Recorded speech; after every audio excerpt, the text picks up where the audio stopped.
Me fait penser, j'avais une cliente, elle était divorcée, elle avait sa robe de mariée. Ça s'est pas fait tout de suite, mais elle a fini par laisser partir sa robe de mariée en fait. Si l'armoire, il n'y a rien dedans, qu'elle prend de la place pour rien, qu'il y a un pied qui est cassé et que ça fait 10 ans qu'on dit ah oui, oui, je vais le réparer, mais qu'en fait, c'est jamais réparé. Nos maisons parfois débordent des affaires que les autres nous ont offertes ou que nous avons pris parce que c'était le souvenir, que ça encombre, que ça vieillit nos maisons, C'est ça. mais qu'on n'ose pas. La règle des 2 minutes, tu vois, ce qui prend moins de 2 minutes, ben, tu le fais tout de suite. Bienvenue dans le podcast La clé de soi. C'est un rendez-vous pour les femmes qui se demandent comment reprendre les rênes de leur vie. Ici, on parle de tout ce qui bloque notre potentiel, ce qui limite notre audace, ce qui empêche notre épanouissement, mesdames. Je suis Julita, votre guide dans cette aventure de découverte de soi. Je suis coach en transformation personnelle. Alors, si vous sentez que vous vous êtes oublié dans votre quotidien, que vous vivez une vie sous pression qui ne vous correspond pas ou plus, rejoignez le programme La Clé, mon accompagnement qui vous aidera à ouvrir un nouveau chapitre dans votre vie. Pour cela, il vous suffit de programmer le rendez-vous téléphonique avec moi. Le lien est dans la description. Dans ce podcast, je vous réserve des rencontres passionnantes et des partages inspirants. Alors, abonnez-vous dès maintenant. Et si vous êtes prête pour l'épisode du jour, on peut commencer. Et aujourd'hui, je reçois Elodie Pinard. Bonjour Elodie, Bonjour, Jolita. je suis ravie de t'accueillir à ce micro de podcast La clé de soi. Et aujourd'hui, nous allons parler d'un sujet qui est épineux pour moi-même. Tu as une activité qui se résume dans ton slogan, organise ton toi. Et donc, on va parler de rangement, de accumulation et de notre organisation dans nos maisons et finalement dans notre vie. Exactement. Femme qui a beaucoup de progrès à faire dans le rangement, j'ai hâte de faire cette interview avec toi. Comment vas-tu ce matin? Très bien, merci, Julita. Et toi? Je vais très bien. Je suis Ok. vraiment contente que nous enregistrons cet échange. Raconte-nous, qu'est-ce que tu fais exactement? Alors, moi, j'interviens chez des particuliers essentiellement pour optimiser l'espace et retrouver un intérieur dans lequel on va se retrouver et se sentir bien. On a parfois des phases, un changement de vie. Il y a plein de choses qui peuvent faire qu'à un moment donné, on perd pied et on laisse et la maison s'envahit. Donc, j'interviens pour redonner l'impulsion. Voilà, on va trier, désencombrer et tout réorganiser de façon à se sentir bien, rentrer chez soi le soir et rentrer dans son petit havre de paix, son cocon. Notre intérieur, en fait, c'est notre troisième enveloppe. Et donc, c'est important de s'y sentir bien pour relâcher, pour être serein. Et voilà. Avant qu'on rentre dans le vif du sujet, parce que j'ai plein de questions, j'aimerais que tu nous dises comment tu es arrivée là. Alors, je suis rentrée là. Alors, j'ai toujours été quand même organisée au travail. J'aime les choses carrées et assez claires. Néanmoins, j'ai eu des jumeaux. Donc, on avait déjà une petite fille.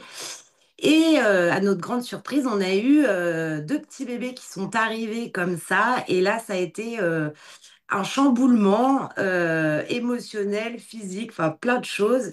Et surtout, je me suis aperçue que j'étais aussi en train de me laisser un peu déborder dans le quotidien et aussi sur le matériel, Donc les ça peut jouets. arriver à tout le monde. Ça peut arriver à tout le monde, voilà. Et donc voilà. Et du coup, j'ai lu pas mal de bouquins. J'ai désencombré moi aussi petit à petit.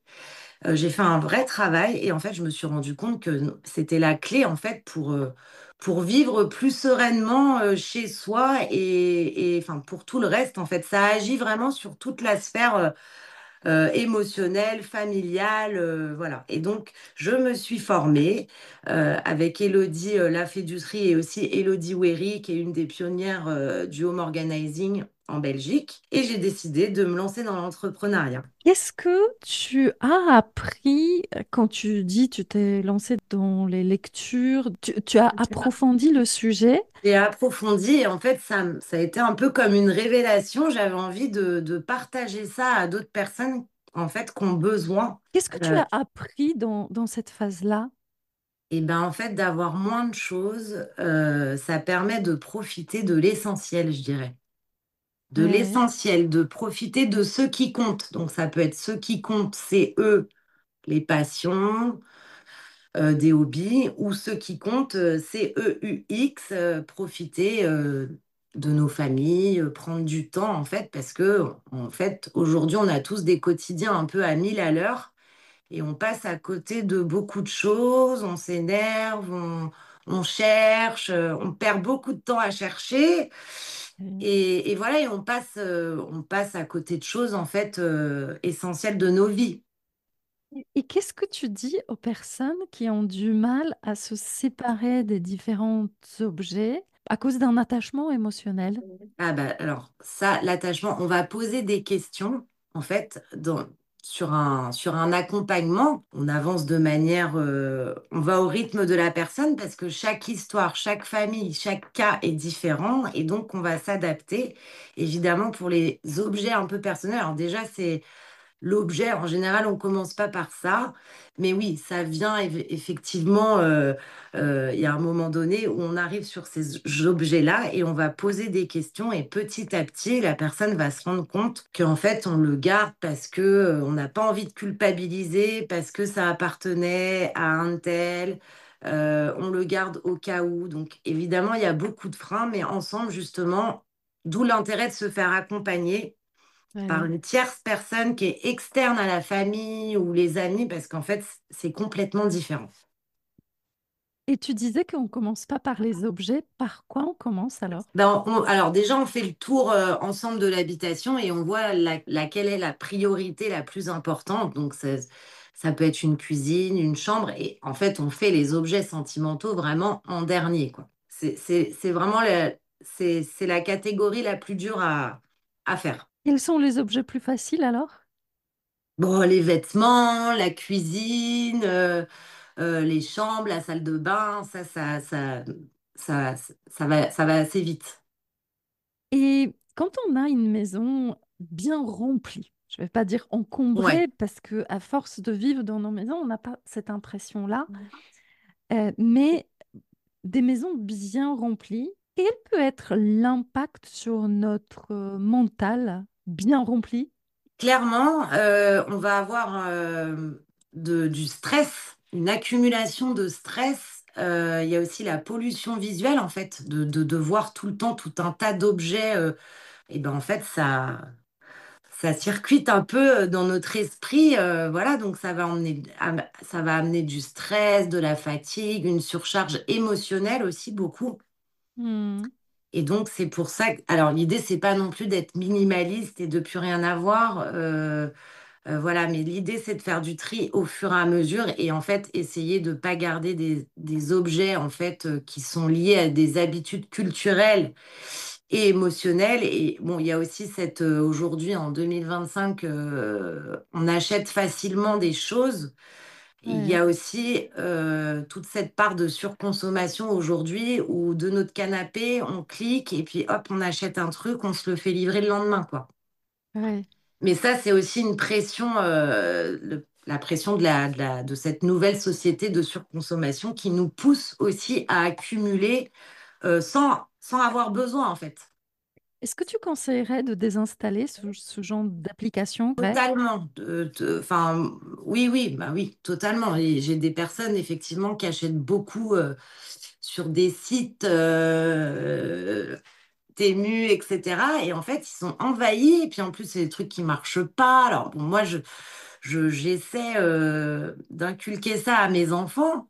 Je trouve que c'est hyper important, surtout à l'heure actuelle. On sait bien que la pollution, tout ça, bah, en fait, ça se rejoint, en fait. Tout est lié et du coup, de vraiment acheter quand on a vraiment besoin. Alors moi, j'aime bien, j'aime beaucoup la seconde main. Si parfois, bah, on entend, oui, mais bon, ça fait des colis. Oui, bah, alors moi, perso, bah, c'est vrai que je me dis, bah, au moins, j'ai pas participé à un nouveau truc de fabrication. J'ai pas Ouais. participé à ce cheminement de la fabrication. Ça a pris le bateau de la Chine à Paris, enfin juste pour un petit truc, voilà. Donc ça, c'est important. Après, voilà, après, encore une fois, chaque personne est libre de faire ce qu'elle veut, mais j'essaie en tout cas d'accompagner là-dessus et c'est important aujourd'hui pour moi en tout cas.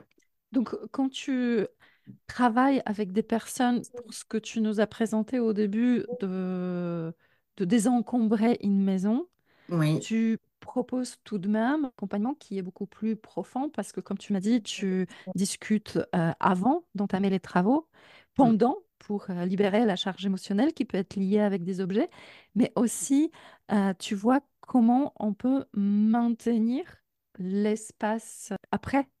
Oui. Ah bah, l'idée, voilà, justement, en fait, pendant la mission, on discute beaucoup, on échange et voilà, je vais donner des petites clés justement pour pas se laisser réencombrer. Et voilà, et moi je prends toujours des petites nouvelles 3 semaines après, 6 mois après, pour savoir comment est-ce que ça tient, est-ce que ça tient pas, est-ce qu'il y a des petits ajustements à faire. Alors, de Ouais. manière générale, ça tient ou ça tient pas? Oui, franchement, oui, ça va. Mais après, voilà, des fois, j'interviens sur une pièce. Après, je fais aussi des longs accompagnements sur un an. J'ai déjà fait, hein. On a Ouais. des grandes maisons qui sont encombrées, qui sont beaucoup encombrées. Et voilà. Et après, quand on voit le résultat et surtout le bien-être que la personne retrouve, en fait, c'est vraiment libérateur, quoi. C'est un nouveau départ. C'est vraiment un renouveau, voilà, on prend de nouvelles habitudes, on se sent bien, on rentre chez soi, on est content de rentrer chez soi, alors qu'avant, bah, des fois, on n'avait pas envie de rentrer chez soi, en fait. Quand tu tombes sur des histoires douloureuses dans la vie, parce que Oui, parfois l'accumulation est due à un passé où on a c'est ça, parfois perdu quelqu'un de proche. tout à fait. Comment tu gères ce genre de choses? Et ben pareil, on avance petit à petit, on parle beaucoup et voilà, après, bah, ça, on revient aussi sur des objets. Alors, bon, c'est souvent des vêtements, bah, on a envie de garder, etc. Donc, l'idée, c'est pas de se séparer de tout, mais on va y arriver petit à petit. J'ai une personne bah, qui vivait dans ses cartons suite à un divorce et en fait, ça faisait Hmm. 15 ans qu'elle vivait autour de ces cartons qu'elle n'avait pas déballés parce que ça allait pas, parce qu'elle n'avait pas le courage, parce qu'elle n'avait pas le temps. Enfin, après, on se trouve toujours des excuses, hein. On se trouve toujours des excuses, mais et donc bah c'était le déménagement en fait. Voilà, c'était un déménagement inachevé et en fait aussi bah ça bloque, ça nous bloque dans l'avancée de nos projets. On va pas bien quoi. Et est-ce que ça t'est arrivé de rentrer dans une maison où une pièce est quasiment dédiée à une personne décédée et tu sens que c'est pas le moment, que les gens sont pas encore prêts? Alors, une pièce complètement, non, pas comme ça, mais oui, des parties de pièces, je dirais, des vêtements, des souvenirs, de la déco, des lampes, voilà, des choses anciennes, voilà. Mais quand je sens que c'est pas le moment, en fait, je le dis vraiment à la personne et elle va prendre le temps de réfléchir. On va se faire des petits rendez-vous téléphoniques 3 mois après. Et voilà, et peut-être qu'il y avait une autre pièce à faire avant, mais voilà, je dis ce que j'en pense. Mais si je sens que c'est pas, qu'on va pas avancer comme il faut et que c'est trop douloureux, je vais dire non, il faut attendre un petit peu. Voilà. De toute manière, il faut un laps de temps pour les décès quand même. Et quand tu arrives dans les maisons où il y a des collections, des Oui, objets divers et variés, comment ouais. tu traites ça? Alors, les collectionneurs, d'ailleurs, j'ai un client là, je pense justement, qui a beaucoup de choses, des petites voitures, enfin, des vraies collections, mais voilà, ça y est, il commence justement à se dire que c'est plus possible parce que en fait, il peut plus. Alors, pour le coup, c'est bien rangé, mais en C'est fait, souvent bien rangé, hein. ouais, il Ça les prend un ouvre, espace. c'est ça. Et en fait, bah, peut-être que ça fait 7-8 ans qu'il n'a pas ouvert une boîte. Donc, à quoi bon garder tout ça? Encore une fois, hein, moi, il y a des choses qu'il faut garder et c'est normal, on a des passions et voilà. Mais c'est vrai que quand on n'a pas ouvert ça pendant un bon bout de temps, voilà. Donc là, cette personne, en l'occurrence, ça y est, elle s'est désidée. Donc là, elle commence à mettre des choses en vente dans les salles de vente parce que c'est quand même des choses de valeur. Et donc, ben, on avance petit à petit avec cette personne. Mais oui, effectivement, voilà, ça prend un petit peu de temps. Quels sont les bienfaits de pour la personne après que tu aies fini une mission? Comment elle se sent? Ah là là. Non, mais c'est en fait, c'est un soulagement. Et comme on me dit souvent, mais j'aurais pas pu y arriver seule. Ça, on me le dit souvent. Ouais. Parce qu'il y a beaucoup aussi de manutention. Faire le choix, bah, nous on est là, enfin j'accompagne et voilà, on pose les bonnes questions, on prend le temps et voilà, en fait ces personnes elles vont retrouver un espace, un esprit beaucoup plus clair en fait. Elles vont savoir où se trouvent les choses, elles vont du coup gagner du temps, elles vont se sentir libérées en fait parce que tout va être accessible. C'est vraiment libérateur. Et c'est important voilà, de se sentir bien chez soi, quoi. Et de Et est-ce que... vraiment faire le choix de ce qu'on garde, en fait. Ouais. De pas garder au cas où, culpabilité, voilà, comme je t'ai dit tout à l'heure. Et est-ce que quand tu arrives dans une maison, tu as le couple qui n'est pas d'accord? Il y en a un qui aimerait se débarrasser des choses et l'autre, au contraire, qui a du mal, qui aimerait garder. Ouais, ça arrive que des fois. Alors là, bah, quand il y a un petit truc comme ça, on laisse de côté l'objet et puis on revient dessus plus tard. L'idée, encore, on attend, on travaille et au bout d'un moment, ça va se débloquer, mais il va y avoir discussion entre eux. Et voilà, et moi, je fais un petit peu le tampon, je pose les questions à monsieur, je pose les questions à madame. Et bon, en général, ils trouvent un terrain d'entente ensuite. Est-ce qu'il y a une tendance? Est-ce que c'est plus les femmes qui cumulent ou plus des hommes? Alors, j'ai un petit peu d'hommes, on va dire. Évidemment, c'est pas la majorité. Oui, alors les femmes, c'est parce que, bah, en fait, la vie des femmes a changé, hein. Avant, elles travaillaient moins, elles étaient plus à la maison. Maintenant, tout va à 100 à l'heure et donc, il faut le dire, hein, même si aujourd'hui, les papas, ils font beaucoup de choses avec les enfants ou même à la maison. C'est pas dans tous les cas, mais il y en a quand même. La charge mentale, elle est quand même sur nous. Sur nous les femmes. Sur nous les femmes. Donc oui, bah voilà, en travaillant, burn-out, le travail, le train le matin, les enfants à gérer, etc. Et ben oui, elles prennent pas le temps en fait de trier au fur et à mesure. Enfin, je reviens, on est sur un peu la maman débordée. Voilà, parfois il y a 3 enfants rapprochés, donc elles gardent, elles gardent, elles gardent, mais en fait il y en a beaucoup trop. Enfin, moi personnellement j'ai des jumeaux, j'ai allez, 6 7 pantalons. On lave, on remet, on lave, on remet, on lave, on remet. Il n'y a pas besoin d'avoir 15 pantalons, quoi. Est-ce que tu interviens aussi sur la manière de ranger les choses? Ah oui, donc vraiment, en accompagnement, les 3 grosses phases, c'est vraiment de tout sortir. Si on fait une chambre, on va sortir tout, tout, tout. On va catégoriser, donc les pantalons, les chemises, etc. Et on va faire le tri, on va prendre chaque objet. Donc moi, j'aide la personne à faire le choix. Si elle veut prendre le temps d'essayer, elle prend le temps d'essayer, etc. Et après, on va réorganiser ce qui reste. Et donc, on va ensemble voir et optimiser les placards de façon à ce que ce soit hop, clean. Après, il y a les méthodes de pliage à la Marie Kondo où on plie à la verticale, etc. Bon, ça m'arrive de le faire quand c'est le souhait du client, hein, c'est voilà. Moi, je suis pas adepte de ça parce que si je devais faire ça chez moi, je pense que je devrais y passer des nuits entières à plier les chaussettes comme ça et tout. Mais voilà, on trouve des solutions de rangement adaptées à chaque personne, à chaque famille.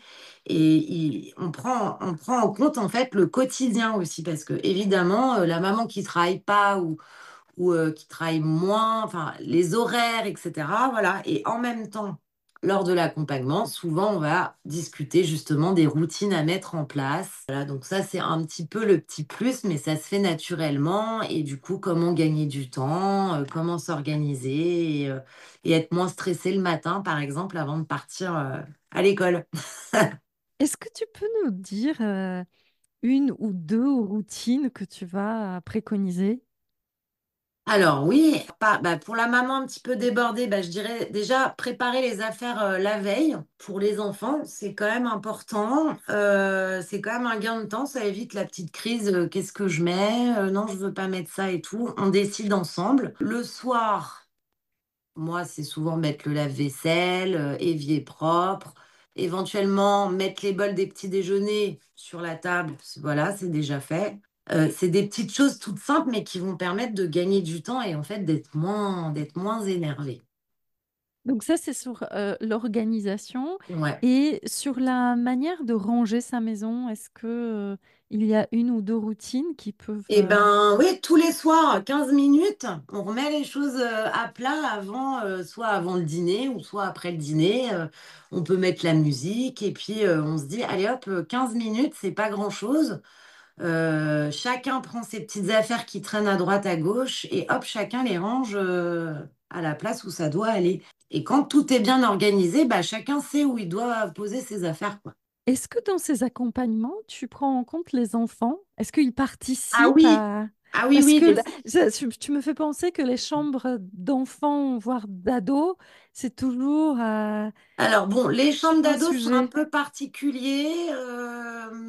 Les ados, faut les laisser un peu, Dans leur jus? ouais, dans leur jus.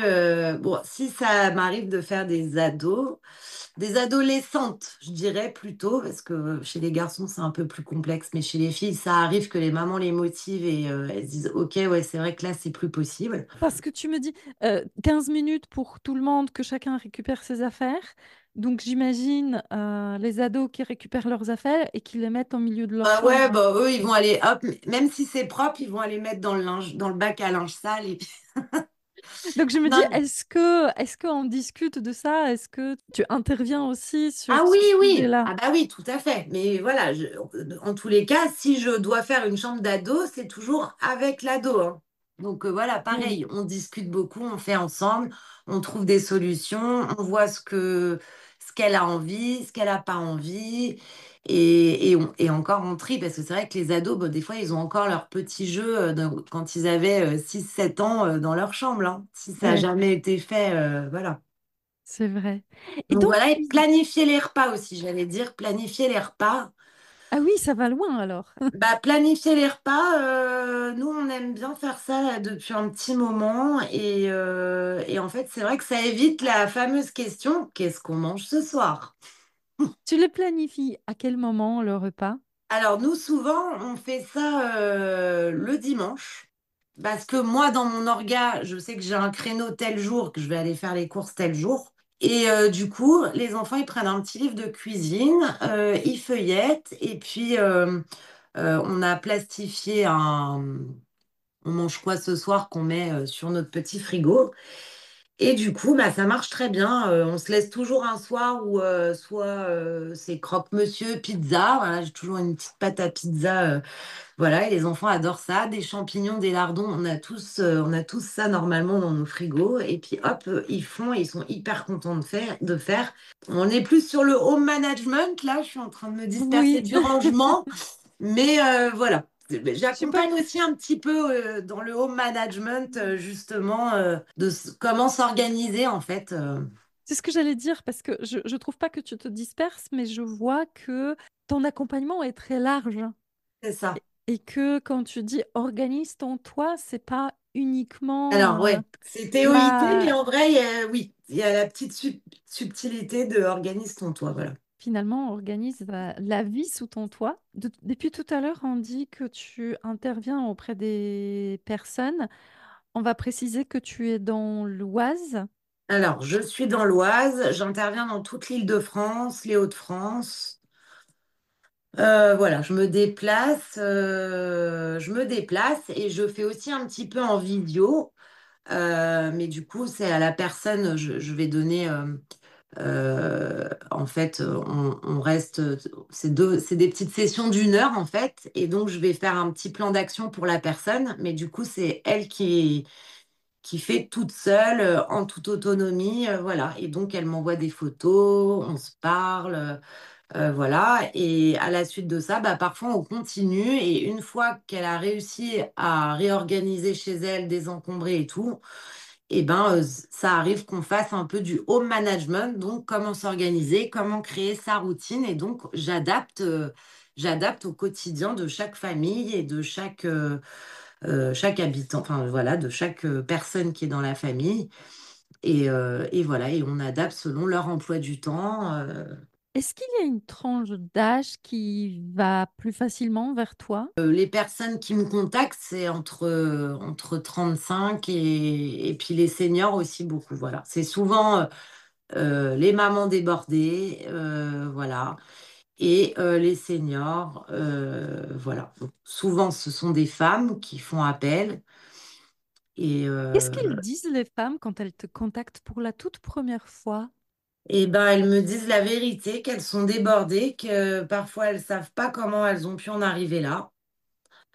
Parfois, elles savent parce que c'était un burn-out, une maladie, un décès, une dépression. En fait, on peut tous être confrontés à un moment de notre vie où on se sent pas bien. Et du coup, on se laisse un petit peu aller chez soi. Et puis après, on n'a plus envie, on sait plus comment, on sait plus par où et comment commencer, en fait. En fait, on est bloqué. Et c'est quoi le déclic? Bah, le déclic, c'est vraiment Là, la personne, elle prend confiance et elle se dit, bah, en fait, il faut que je me fasse aider. Voilà. Donc après, il y a des freins, hein. Parfois, j'ai des personnes au téléphone et puis bon, finalement, ça prend du temps et finalement, elles vont me rappeler 6 mois, 9 mois, des fois 1 an Ouais. après. Parce que quand il y a beaucoup de travail, bah, ça représente aussi un coût. Et puis voilà, il y a aussi, parfois on peut se dire, ah bah, je vais demander de l'aide. Et puis finalement, ah mais non, je vais pas faire venir quelqu'un pour ça. Ouais. Voilà, et puis bon, à force de réfléchir, bah, elles se disent, bah non, mais bon, finalement, je vais appeler parce que ça marche pas toute seule, j'arrive pas. Ouais. Ce que j'aimerais préciser, c'est que quand tu viennes chez la personne, tu viens avec ton véhicule. Je crois que tu as Alors un ouais. utilitaire, c'est ça? Oui, donc je suis partenaire aussi des recycleries et du coup, donc c'est une petite option qui se rajoute parce que je me suis aperçue que parfois je revenais 15 jours après et finalement les objets étaient toujours là ou même 3 mois après. Donc la personne devait les emmener soit à la déchetterie ou à la recyclerie et finalement ça restait 3 semaines, 1 mois, 6 mois dans le garage.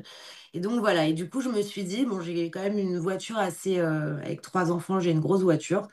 Donc du coup, je prends en charge et du coup, moi, je m'occupe d'aller déposer en recyclerie ou à la déchetterie ce que les gens veulent donner. Voilà.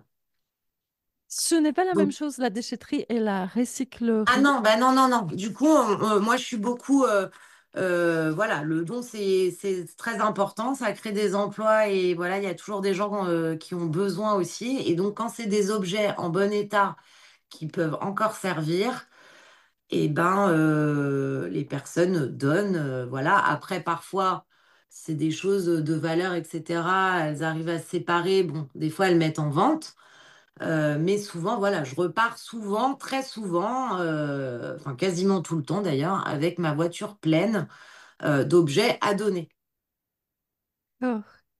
Et Voilà. là, effectivement, c'est quelque chose de précieux parce que, comme tu dis, même si on a fait l'effort de t'appeler, de travailler avec toi, de désencombrer, aller à la déchetterie dans la vie d'une maman débordée, c'est parfois tout Oui, un programme. bah en fait, c'est parce que voilà, tout simplement, on se dit, bon, bah, je le ferai plus tard, parce que le quotidien, il prend le dessus, et puis on n'a pas forcément envie de passer notre samedi ou de perdre 2 heures un samedi pour aller à la déchetterie. Mais voilà, du coup, moi, hop, je continue mon action et hop, c'est fait. Et du coup, les clients sont ravis. Et puis voilà, il y a aussi bah, le côté un peu manutention qui est pas évidente. Tout le monde n'a pas de voiture. Donc voilà, donc c'est très bien de faire comme ça. Et puis, ça amène ce point sur le i, parce que aussi longtemps que ces objets restent traînés dans un coin de la maison, Ouais, c'est comme si c'était pas terminé. exactement. Exactement. Est-ce qu'il y Mais a un des accompagnements qui t'a marqué en particulier? oui, bah même plusieurs, notamment un monsieur en fait qui avait le syndrome de Diogène, mais qui était en reconstruction, on va dire, sur Alors, plein je de veux bien que plans. tu nous expliques le syndrome. Alors le syndrome de Diogène, c'est vraiment accumuler beaucoup de choses, jamais jetées. Voilà. Alors moi, je suis intervenue.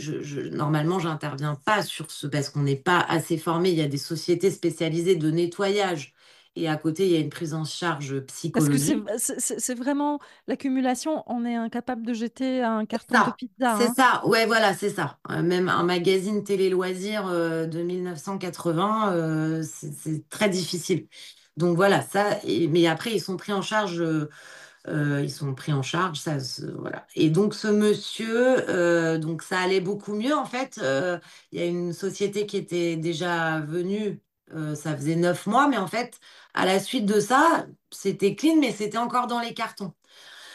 Donc du coup, bah, c'est sa psychologue en fait qui a fait appel à moi et du coup, je suis intervenue chez lui et on a réorganisé tout ce qui avait été trié, tout ce qui devait être gardé. On a refait son intérieur et d'ailleurs, je prends des petites nouvelles de temps en temps et ça va bien et voilà.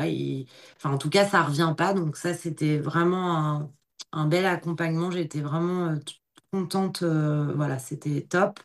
Et aussi, je dirais, bah, j'ai accompagné un couple qui n'a pas eu d'enfant et en fait qui lisait beaucoup. Donc eux, c'était les livres et en fait, il y avait vraiment des livres partout dans la maison.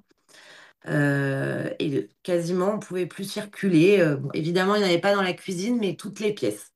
Ah oui.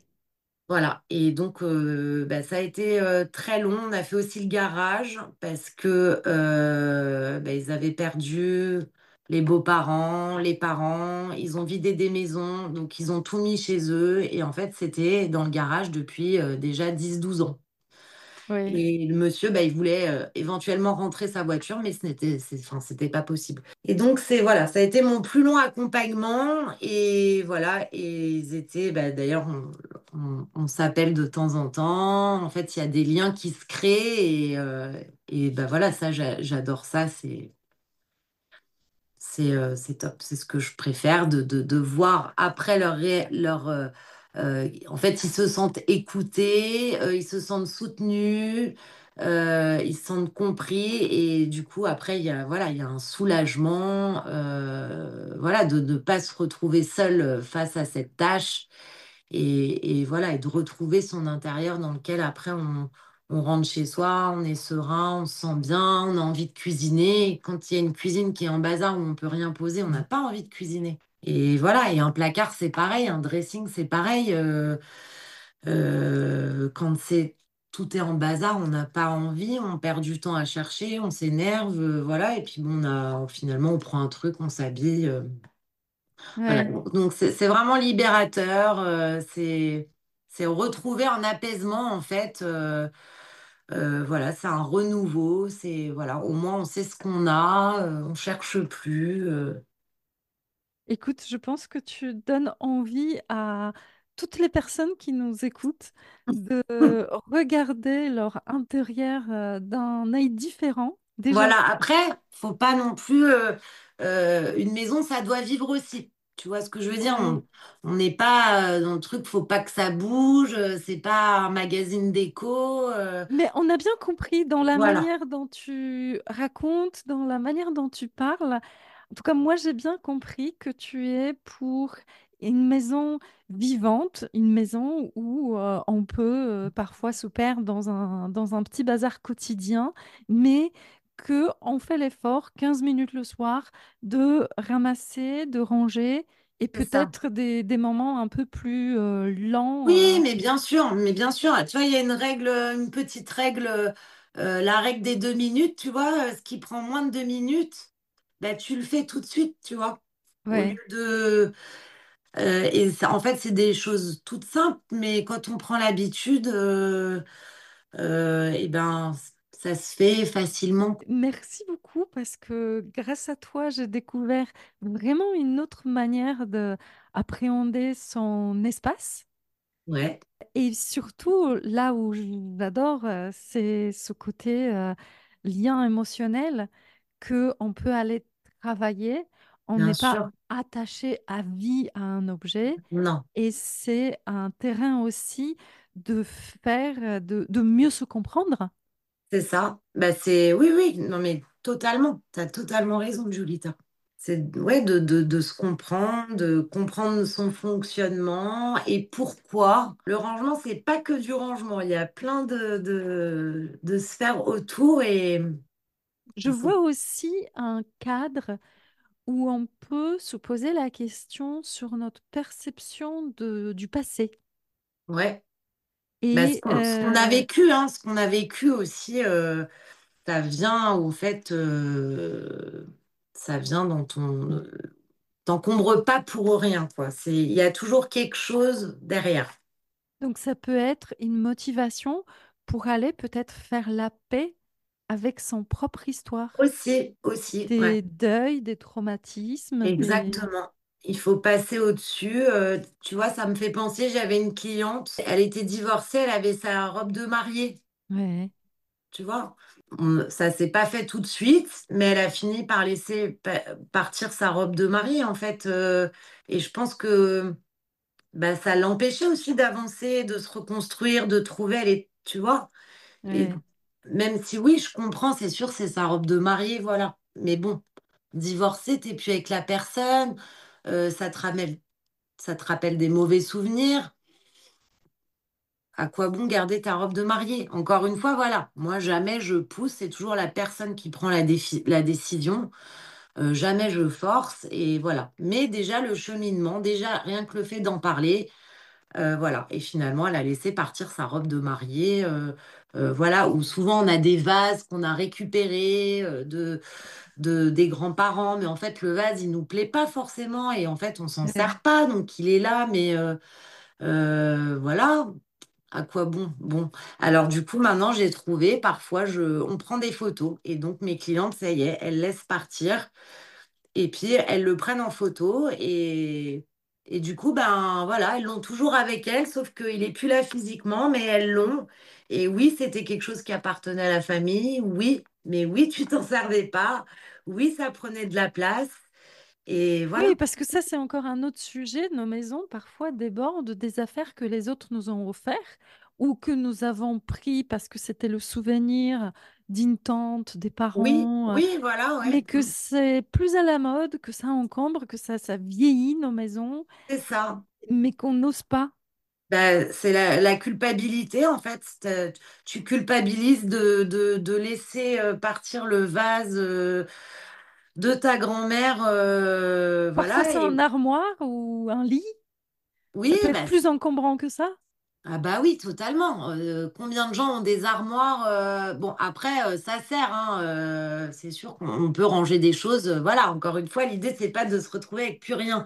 Mais voilà, si l'armoire, il n'y a rien dedans, qu'elle prend de la place pour rien, qu'il y a un pied qui est cassé, et que ça fait 10 ans qu'on dit, ah oui, oui, je vais le réparer, mais qu'en fait, c'est jamais réparé. Mais voilà, donc c'est au fil du temps, au fil de l'accompagnement pour les objets un petit peu comme ça où c'est un peu compliqué, bah voilà, on prend le temps, on discute Et ça vient petit à petit, ça fait son cheminement. Et voilà, moi, je suis assez douce, jamais je force.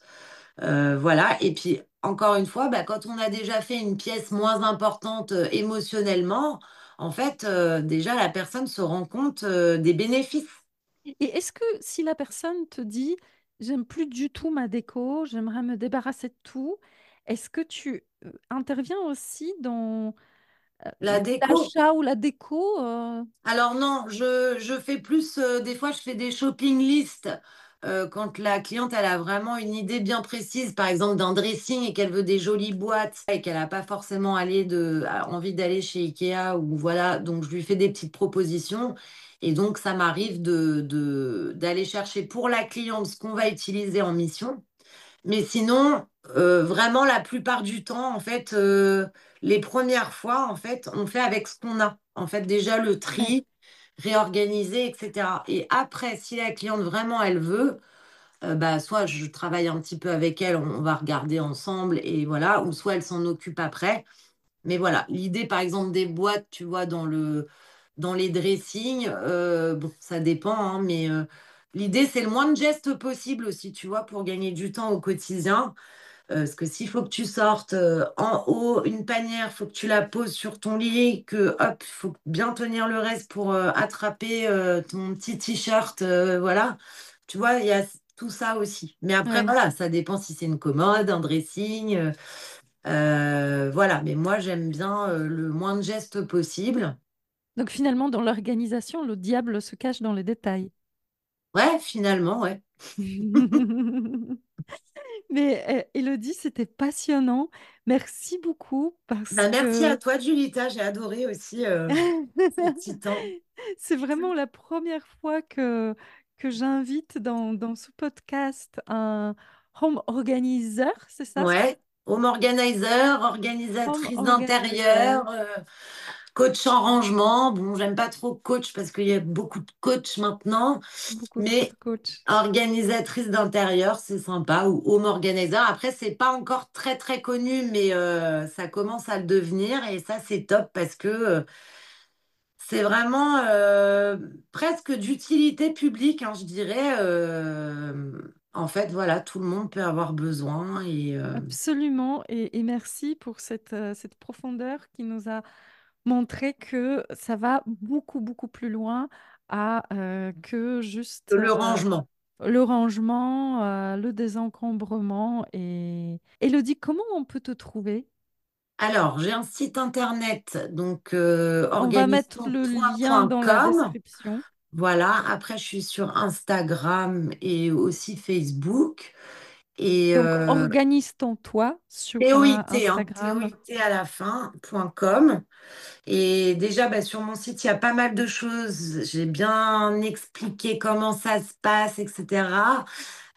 Donc, il y a toutes les infos. Et après, il y a mon numéro. Vous pouvez m'envoyer un mail, me contacter directement. Je répondrai avec grand plaisir. Quel bonheur. Merci beaucoup. Merci à toi, Julita. Un grand merci pour avoir écouté cet épisode de La Clé de Soi. Je vous invite à découvrir d'autres partages et d'autres personnalités dans les différents épisodes de ce podcast. Vous les trouverez bien évidemment sur votre plateforme d'écoute préférée. N'oubliez pas de liker, commenter, partager sans modération afin de faire résonner la voix de ces personnes inspirantes. Votre soutien est ma clé pour inspirer davantage de vie. Grand merci à vous.